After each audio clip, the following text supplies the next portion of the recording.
యేసు రక్తమే జయం పరిచర్య. ప్రియ రక్షకుడైన యేసుక్రీస్తు నామమున ఈ ఉదయకాలమున మీ అందరికీ శుభములు కలుగునుగాక. ఇశ్రాయేలును కాపాడువాడు కునుకడు నిద్రపోడు, యెహోవాయే నిన్ను కాపాడువాడని దేవుడు సెలవిస్తున్నారు. నా ప్రియ సహోదరి సహోదరులారా, ఈ వాక్యంను మనం ధ్యానించినట్లయితే ఈ వాక్యంలో ఉంటున్న మాధుర్యం, భద్రత ఎంత భరోసాని మనకిస్తున్నదో తెలుసా? దేవుడు అంటున్నాడు, నీ కుడి ప్రక్కన యెహోవా నీకు నీడగా ఉండును, పగలు ఎండ దెబ్బైనను నీకు తగలదు, రాత్రి వెన్నెల దెబ్బైనను నీకు తగలదు, ఏ అపాయమును రాకుండా యెహోవా నిన్ను కాపాడును, ఆయన నీ ప్రాణమును కాపాడును, ఇది మొదలుకొని నిరంతరము నీ రాకపోకలందు యెహోవా నిన్ను కాపాడునని దేవుడిక్కడ భరోసానిస్తున్నారు.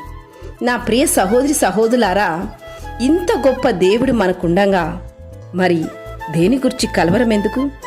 మన దేవుడు నిరంతరం మనల్ని కాపాడే దేవుడు.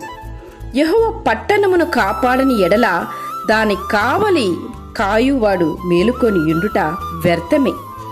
మీరు వేకువనే లేచి చాలా రాత్రి అయిన తరువాత పండుకొనుచు కష్టార్జితమైన ఆహారం తినుచుండుట వ్యర్థమే అని వాక్యం సెలవిస్తుంది.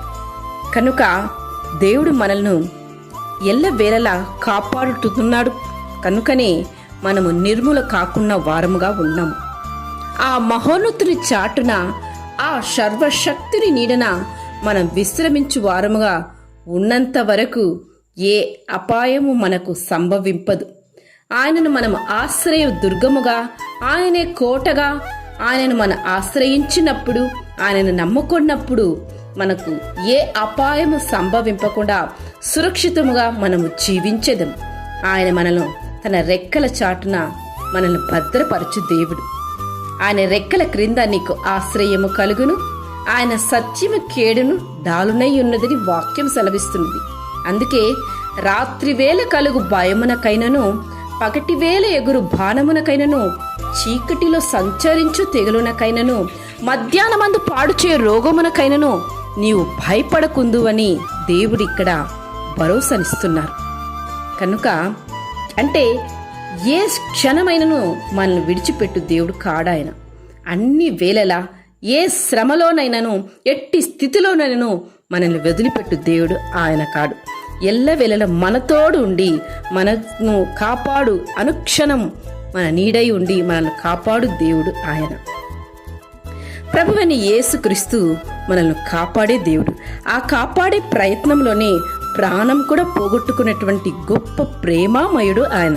కాబట్టి ఆ ప్రేమగల దేవుని నీడలో ఉండటమే మనకు క్షేమము.